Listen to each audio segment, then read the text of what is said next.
I recently made a video where I spoke critically about the challenges surrounding illegal, lawless, criminal activities.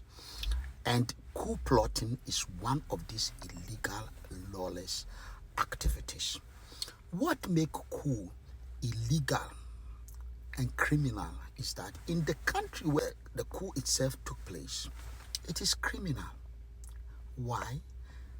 Because someone who has been given by law the weapon to protect the country have decided to take over using the same law. It's like a police officer. You are given uniform to protect the law, and you use the uniform to put in the money in your pocket. Or senior government official who has been put in there to protect the law, and he's using the office to make money come into his house. These are the same. But coup is a different level. Actually, by the law of Burkina Faso, Mali, and Niger, it's not only criminal, it's a treasonable felony, we call it. So when we find ourselves in this situation, it's not only a crime against the law of Mali, Burkina Faso, and Niger. This crime is also a crime against the principles, convention, and the laws of ECOWAS.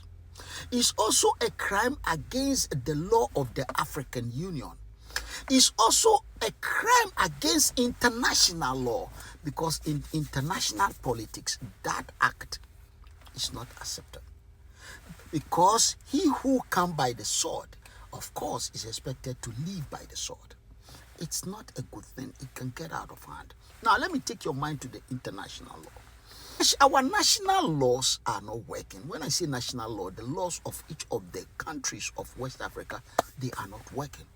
You need democracy for there to be law. There are democracy in the countries, and therefore the laws of the countries, but it's not working. It's not working. Then we created the ECOWAS.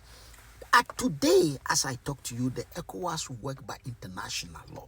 Now, this is the problem with international law. International law is a very interesting law. When it's broken, anyone can step in to break it too.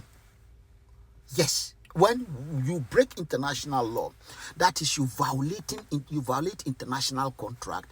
You've made yourself available for anyone who can break international law to break it. Let me give you an example. When the Russians decide to go into Ukraine, you cannot go into any country, independent country registered with United Nations as a country using military, just as you cannot use that to take over government. You cannot, because you have hijacked the government.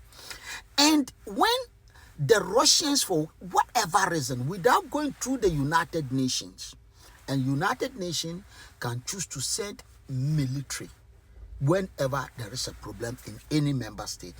However, they are there to keep peace. They are not there to intimidate and fight.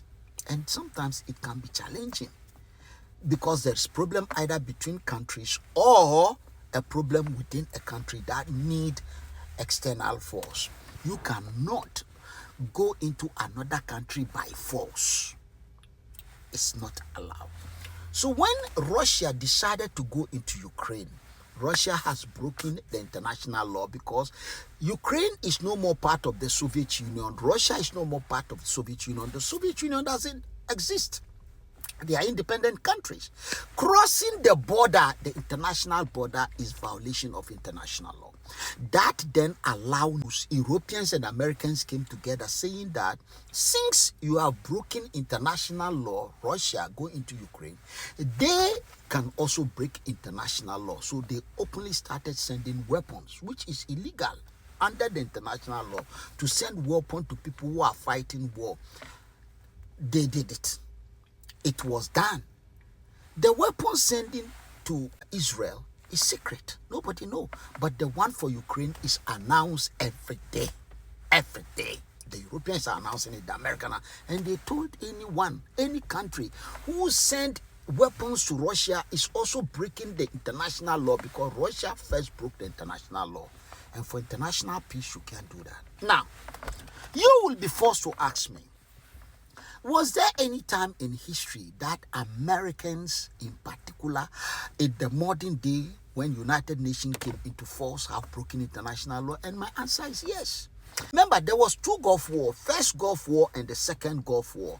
The first one was because the Iraqis have broken international law. They went into Kuwait.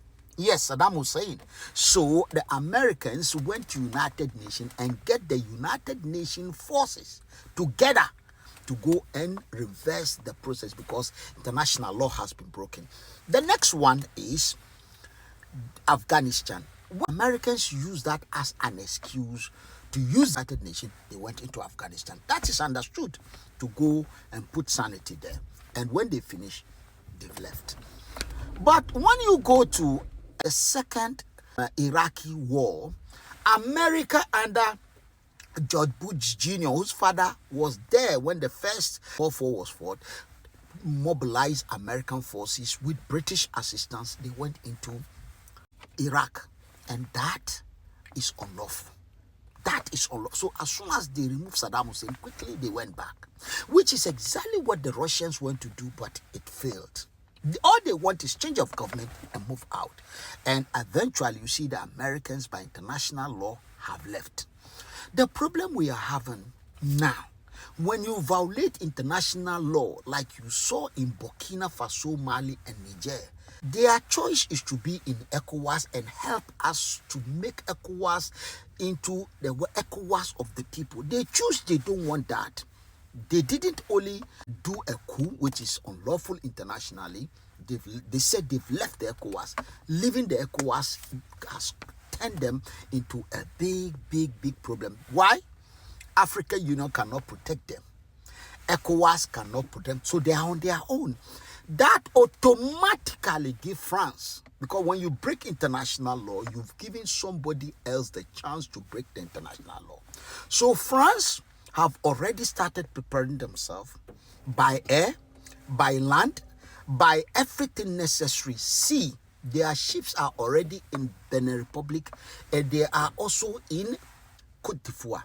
And whether you like it or not, they are going to break the international law too. Yes, you can't think because it's your country, you organize yourself as terrorists. You were wearing military uniform, paid salary to protect the country, not to take over the country and bring in your own law. That is how to bring in your own law. So Azim Gweita, Abdurrahman Tiani, and Ibrahim Traoré have taken the law, international law, they violated it into their own hand like Gaddafi did. No matter how long you stay, no matter how long you stayed, you've broken the international law. One day they will come. And we cannot protect them because we can only protect you when ECOWAS. You are no more in ECOWAS. You said you are no more in ECOWAS. As far as we are concerned, you are not gone. When France attacked these Sahel states, what can we do? We can't do anything. We don't want to fight with France. You want to fight with France. France still believe you are their colony.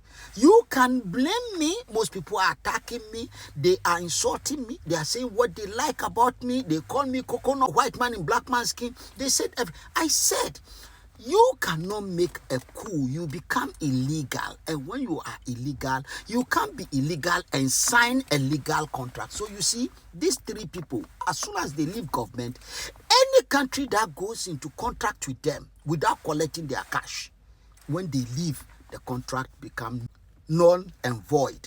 Because of that, I've not said anything new. Follow, share, and subscribe. And remember your comment.